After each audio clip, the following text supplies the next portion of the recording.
നമസ്കാരം. ഭീകരതയ്ക്കും നക്സലിസത്തിനുമെതിരായ നിലപാടാണ് കേന്ദ്ര സർക്കാരിനുള്ളത്. ഭീകരതയോടും രാജ്യവിരുദ്ധതയോടും നക്സലിസത്തിനോടും സീറോ ടോളറൻസ് ആണ് കേന്ദ്ര സർക്കാരിനെന്ന് കേന്ദ്ര ആഭ്യന്തരമന്ത്രി അമിത്ഷാ തന്നെ പറയുന്നു.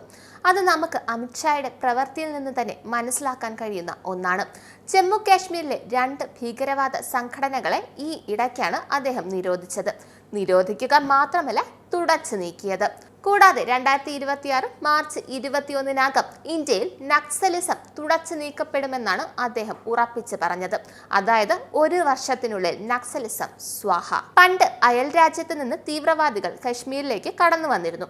അവർ അവിടെ ബോംബ് സ്ഫോടനങ്ങളും കൊലപാതകങ്ങളും നടത്തിയിരുന്നു. യാതൊരു ആശങ്കയും ഇല്ലാതെ ആഘോഷിക്കുന്ന ഒരു ഉത്സവം പോലും ഉണ്ടായിരുന്നില്ല. അന്ന് കേന്ദ്രം ഭരിച്ചിരുന്ന സർക്കാരുകൾക്ക് വഴക്കമുള്ള മനോഭാവമായിരുന്നു. അവർ നിശബ്ദമായിരുന്നു, സംസാരിക്കാൻ ഭയപ്പെട്ടിരുന്നു. അവരുടെ വോട്ട് ബാങ്കിനെ കുറിച്ച് മാത്രമായിരുന്നു അവർക്ക് ചിന്ത. എന്നാൽ പ്രധാനമന്ത്രി നരേന്ദ്രമോദി അധികാരത്തിൽ വന്നതിന് ശേഷം ഭീകരതയ്ക്കെതിരെ ഞങ്ങൾ ഒരു വിട്ടുവീഴ്ചയില്ലാത്ത നയം പിന്തുടർന്നു. അധികാരത്തിൽ വന്നതിന് ശേഷവും ആക്രമണങ്ങൾ ഉണ്ടായിരുന്നു, ഉറിയിലും പുൽവാമയിലും. 10 ദിവസത്തിനുള്ളിൽ ഞങ്ങൾ പാകിസ്ഥാനിൽ പ്രവേശിച്ച് വ്യോമാക്രമണത്തിലൂടെയും സർജിക്കൽ സ്ട്രൈക്കിലൂടെയും അവർക്ക് മറുപടി നൽകി. ഭീകരതയ്ക്കെതിരെ ഒരു വിട്ടുവീഴ്ചയുമില്ലാത്ത നയം അവിടെ ആരംഭിച്ചു. നക്സലിസത്തെ ഒരു രാഷ്ട്രീയ പ്രശ്നമായി കണക്കാക്കുന്ന ഒരു സർക്കാർ ഉള്ളപ്പോൾ എന്താണ് സംഭവിക്കുന്നത്? സുരക്ഷയ്ക്കും വികസനത്തിനും വേണ്ടി പ്രവർത്തിക്കുന്ന ഒരു സർക്കാർ അധികാരത്തിൽ വരുമ്പോൾ എന്താണ് സംഭവിക്കുന്നത്? ഇവിടെ കോൺഗ്രസ് സർക്കാരും മോദി സർക്കാരും തമ്മിലുള്ള വ്യത്യാസം നമുക്ക് കാണാം. 2023 ഡിസംബറിൽ BJP അധികാരത്തിൽ വന്ന ഛത്തീസ്ഗഡിൽ നിന്നുള്ള സമീപകാല കണക്കുകൾ ഉദ്ധരിച്ച് നക്സൽ വിരുദ്ധ പ്രവർത്തനങ്ങളുടെ വിജയം അദ്ദേഹം വിവരിച്ചു. 1 വർഷത്തിനുള്ളിൽ 380 നക്സലുകൾ കൊല്ലപ്പെട്ടു.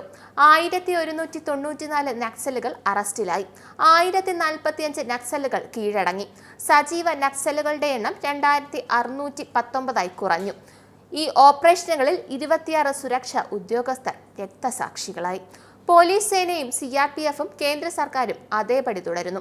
കോൺഗ്രസ് സർക്കാർ മാറി എന്നതാണ് വ്യത്യാസം എന്നും ഷാ പറഞ്ഞു. വടക്കുകിഴക്കൻ മേഖലയിലെ സായുധ ഗ്രൂപ്പുകളെ ചർച്ചകളുടെ മേശയിലേക്ക് കൊണ്ടുവരുന്നതിൽ സർക്കാർ നേടിയ വിജയം 2019 മുതൽ 12 പ്രധാന സമാധാന കരാറുകളിലേക്കും 10,900 തീവ്രവാദികളുടെ കീഴടങ്ങളിലേക്കും നയിച്ചുവെന്നും അദ്ദേഹം എടുത്തു പറഞ്ഞു. ഞങ്ങളുടെ സർക്കാർ അധികാരത്തിൽ വന്നതിന് ശേഷം വടക്ക് കിഴക്കൻ മേഖലയിലെ എല്ലാ സായുധ സംഘടനകളുമായും ഞങ്ങൾ സംസാരിച്ചു. 2019 മുതൽ ഇന്ന് വരെ 12 പ്രധാന സമാധാന കരാറുകളിൽ ഒപ്പുവെച്ചു. 10,900 യുവാക്കൾ ആയുധം ഉപേക്ഷിച്ച് മുഖ്യധാരയിൽ ചേർന്നു. ആയിരക്കണക്കിന് യുവാക്കൾ ഇപ്പോൾ വികസനത്തിന്റെ പാതയിലേക്ക് നീങ്ങുന്നു. 2026 മാർച്ച് 21 ഈ രാജ്യത്തെ നക്സലിസം ഇല്ലാതാകും. അമിത്ഷാ ഒരു വാക്ക് പറഞ്ഞാൽ അത് വാക്കാണ്. നന്ദി, നമസ്കാരം.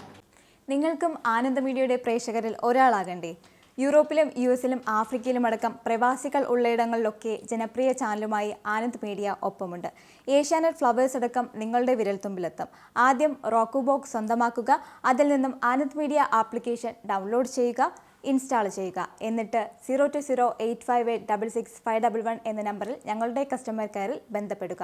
അല്ലെങ്കിൽ +91 735 660 3747 എന്ന നമ്പറിൽ വാട്സപ്പ് ചെയ്യുക. ആനന്ദ് മീഡിയയുടെ സേവനങ്ങൾ സ്വന്തമാക്കുക. മറ്റു ചാനലുകൾക്കൊപ്പം ആനന്ദ് TVയും എൻജോയ് ചെയ്യുക.